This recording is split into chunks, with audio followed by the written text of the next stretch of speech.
Chapitre 2. La philosophie du non-agir de Lao Tse. L'ouvrage du Lao Tse est paru aux environs du VIe siècle avant notre ère. On considère généralement qu'il est l'œuvre d'un ermite dénommé Lao Dan, qui aurait vécu à l'époque des printemps et automnes. Les documents le concernant sont très rares. Sa biographie, légendaire, raconte qu'il aurait été officier subalterne à la cour, chargé des archives du royaume de Zhou. Son savoir était pourtant si grand que Confucius lui-même se serait rendu chez lui pour lui demander conseil. Si l'anecdote est vraie, historiquement, il s'agirait de la rencontre entre les deux plus grands philosophes chinois de l'histoire. Le Lao Tse s'intitule également « Le livre de la voie et de la vertu », Dao De Chin. C'est un ouvrage d'environ 5000 caractères, ce qui est peu, écrit en 80 chapitres divisés en deux parties, la voie et la vertu. Bien que bref, l'ouvrage a joué un grand rôle dans le développement de la culture chinoise. Il a jeté les bases du taoïsme, un courant philosophique qui occupe une toute première place à côté du confucianisme dans l'histoire de la pensée chinoise. Il a ensuite donné naissance au taoïsme religieux qui, vénérant la personne de Lao Tse comme étant son ancêtre et son maître, cela deviendra la religion la plus influente issue de la terre de Chine. La pensée exprimée par Lao Tse a eu une influence directe sur les traditions fondamentales de la nation chinoise, sur la façon de penser et sur la conception esthétique de tout un peuple. Introduit en Europe à partir du XVe siècle, le Lao Tse est l'un des ouvrages les plus traduits de la philosophie chinoise ancienne. Le thème central de la philosophie de Lao Tse est le non-agir, et c'est aussi le concept qui a inspiré la plupart de ses idées majeures. Le Dao, une démarche à rebours. Lao Tse dit « Le retour au non-être produit le mouvement du Dao ». Le retour, fan, a un double sens issu de deux signes homonymiques. D'une part, il signifie s'opposer, et d'autre part, rebrousser chemin. Les deux acceptions sont étroitement liées et renvoient l'une à l'autre. C'est en cela que réside l'ingéniosité toute particulière de la philosophie de Lao Tse. Pour mieux exposer l'idée que tout est complémentaire, Lao Tse aime avoir recours aux formules d'opposition et aux négations. Dans le monde, lorsque tous les hommes ont su apprécier la beauté, alors la laideur apparut. C'est pourquoi l'être et le non-être naissent l'un de l'autre.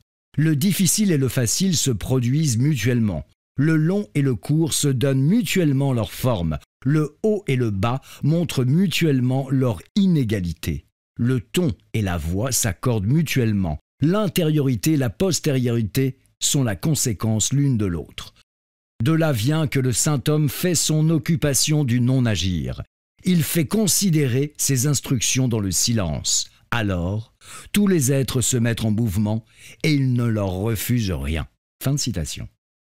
La beauté et la laideur, tout comme le bien et le mal, sont des notions relatives. Lorsque nous disons qu'un objet est beau, il s'opère dans notre esprit une comparaison avec ce qui est laid. Il en est de même pour l'être et le non-être. Le difficile et le facile, le long et le court, le haut et le bas, le devant et le derrière. Selon Lao Tse, cette vision des choses n'existait pas dans le monde à l'origine. Elle est l'œuvre de l'homme.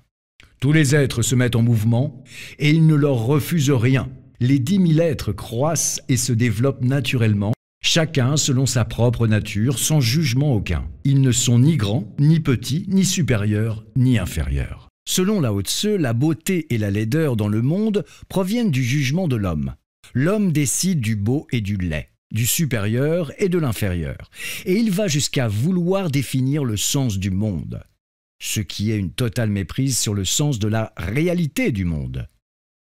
La distinction entre le beau et le laid est née du jour où les hommes se sont sentis attirés par ce qui était agréable à regarder. Lao Tse n'est pas contre cette attirance, mais il estime que le simple désir ne suffit pas pour atteindre la beauté. On arrivera à capter la véritable beauté seulement quand on aura dépassé les notions conventionnelles du beau et du laid. La comparaison de la pensée de Lao Tzu à la philosophie dialectique de Hegel ne serait pas pertinente car Lao Tzu n'insiste pas vraiment sur la relativité des choses, mais sur leur transformation en leur contraire. C'est en procédant à l'analyse de leur activité cognitive que Lao Tzu nie aux hommes la capacité pour juger de ce qu'ils connaissent, pour en venir à exploiter la seconde signification de son idée du retour, le mouvement circulaire de la loi de la vie. Lao Tzu dit, je cite, « La vertu céleste est profonde, immense, elle retourne avec les créatures. Par elle, on parvient à procurer une harmonie générale. » Le terme « fan » quitte ici son premier sens de l'opposé pour signifier le retour, la vie qui s'en va et qui revient dans un mouvement perpétuel. Le retour, notion fondamentale du Dao, le plus grand thème de la philosophie de Lao Tzu, symbolise le retour au monde de la nature, ou le mouvement de la vie qui ne s'arrête jamais. La double signification qui contient le discours « le retour, c'est le mouvement même du Dao » insiste sur cette idée de Lao Tzu. L'homme ne doit pas être trompé par l'apparente opposition des phénomènes. Il lui faut briser les préjugés et entrer dans le Dao même de la vie. C'est là la véritable voie pour connaître le sens du monde. Le non-agir et son accomplissement. Lao Tzu dit « Le Dao, c'est la loi de la nature ». Le naturel, en tant qu'un des thèmes les plus importants de sa philosophie, ne désigne pas les choses et les êtres naturels du monde extérieur, mais une attitude qui se conforme spontanément aux lois de la nature. Lao Tzu affirme que tous les êtres dans l'univers possèdent leur nature, leurs lois, leur fonctionnement. Les oiseaux volent au ciel, les poissons nagent dans l'eau, les nuages se déplacent, les fleurs éclosent et fanent. Tout cela est la manifestation de la nature indépendante et intransformable. Elle ne dépend pas de la volonté de l'homme et l'homme ne doit pas essayer de la changer. Lao Tzu oppose ici la nature et l'action humaine, cette dernière visant à une altération de la nature. Dans l'expression chinoise, les deux signes qui composent le mot « l'action humaine » peuvent être réunis en un seul idéogramme, qui porte le sens de « artifice » ou « faux ». Lao Tzu dit aux hommes de renoncer à leur désir de contrôler le monde.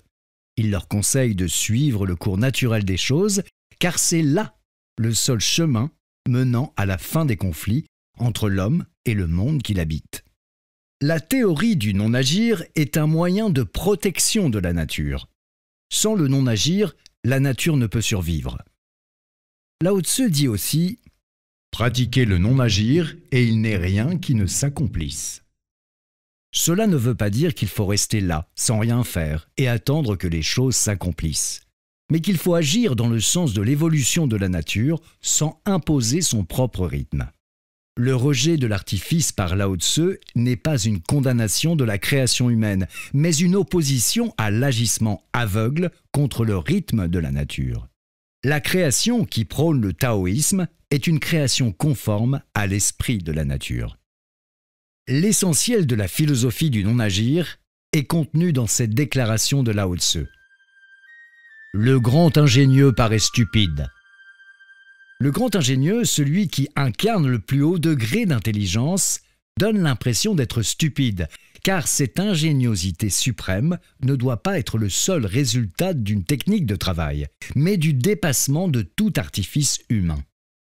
Cette ingéniosité au plus haut degré est, d'après Lao Tzu, issue du ciel. Elle est naturelle et non pas artificielle. D'un point de vue technique, elle est brute et construite sans artifice. Mais du point de vue de la nature, elle est la forme la plus aboutie de l'intelligence. Lao Tzu démontre par là que les spéculations techniques sont en réalité stupides et que les petits calculs ne donnent pas les résultats escomptés. Un homme qui cherche à gagner par astuce n'est plus sincère, et un cœur qui manque de sincérité n'est plus un cœur naturel.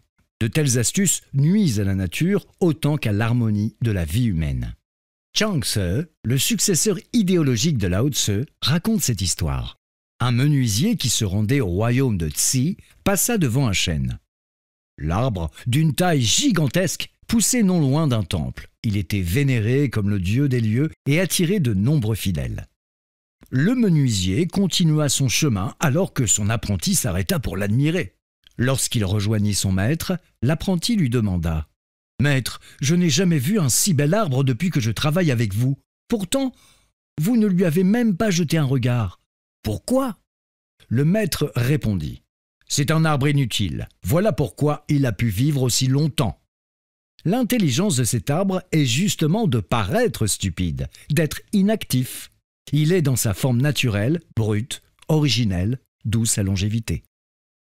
À notre époque, avec le formidable développement des technologies, la pensée taoïste peut de toute évidence éclairer valablement tous ceux qui se demandent s'il ne faudrait pas revoir notre façon de penser, exclusivement en termes de progrès technologique, afin de ne pas s'enliser dans le bourbier de la technocratie. Une philosophie de renoncement. En partant de sa philosophie du non-agir, Lao Tse avance sa théorie du comportement humain. Le souple réussit à triompher du rigide et le faible du fort. À l'époque où il vivait, les guerres se succédaient. Les questions à propos de la guerre et de la paix préoccupaient tous les penseurs. Les représentants des principaux courants de pensée condamnaient la guerre. Sun Tzu appelait à contraindre l'ennemi de se replier sans lui faire la guerre. Confucius prônait le gouvernement du Yuan et Mo Tzu opposait l'amour universel, Jian'ai, à l'usage de la force. Lao Tse, avec son paradoxe qui valorise le faible, ouvrait un nouvel angle de réflexion sur l'origine des guerres. D'après lui, les désirs des hommes sont à l'origine des guerres. Pour satisfaire leurs désirs, les hommes entrent en conflit et les conflits accumulés conduisent à la guerre. En partant de cette hypothèse, Lao Tse base sa philosophie sur le renoncement. Vouloir dominer, vouloir gagner est source de décadence. Aimer la quiétude, la non-action, c'est la voie de la vie dans le laisser-aller. L'homme d'une vertu suprême est comme l'eau. Lao Tse utilise la métaphore de l'eau pour illustrer la bonté et mettre en relief la philosophie du renoncement, bien distincte de la loi de la jungle où le plus féroce triomphe. Il dit ceci : « L'eau, bénéfique à tout, n'est rivale à rien. » Lao Tse pense que l'homme vise vers le haut comme l'eau coule vers le bas. L'homme, rongé par ses désirs, veut toujours plus et déteste avoir moins, tandis que l'eau coule toujours vers le bas. L'eau, source vitale, fait du bien à tous les êtres. Elle apporte la vie sur la terre. Sa contribution est immense, mais elle ne réclame jamais rien. Recueillie aux endroits les plus bas, les plus calmes, les plus silencieux, elle réceptionne tout et donne reflet à tout. La voie qu'elle choisit est totalement différente de celle choisie par l'homme, empoisonné par ses désirs. La philosophie de Lao Tse n'est pas pour autant la philosophie des faibles. Elle contient, au contraire, à l'intérieur d'elle-même, une force. Selon Lao Tse, la souplesse et la tranquillité de l'eau représentent une force si puissante qu'aucun obstacle au monde ne lui résiste. Rien au monde n'est plus souple et plus faible que l'eau, mais pour entamer dur et fort, rien ne la surpasse. L'eau est le symbole du souple et du faible qui triomphe du rigide et du fort.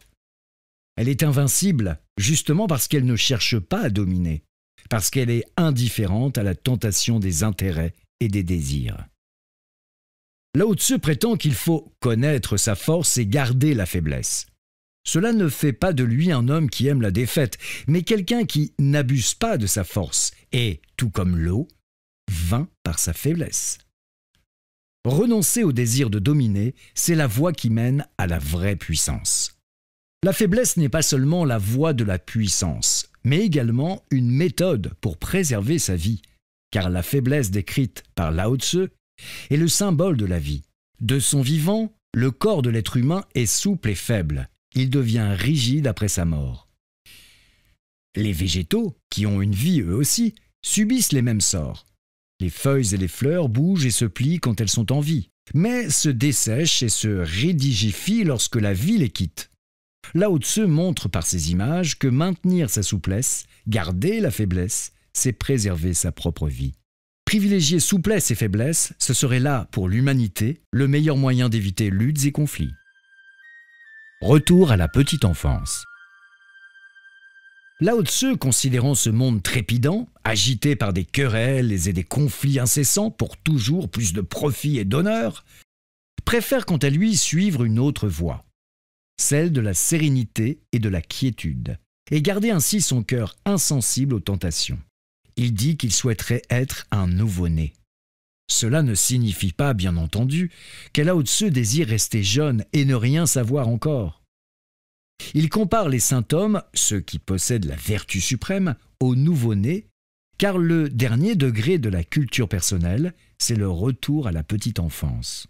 La petite enfance est le symbole de l'esprit intact, pur, authentique et exempt de désir.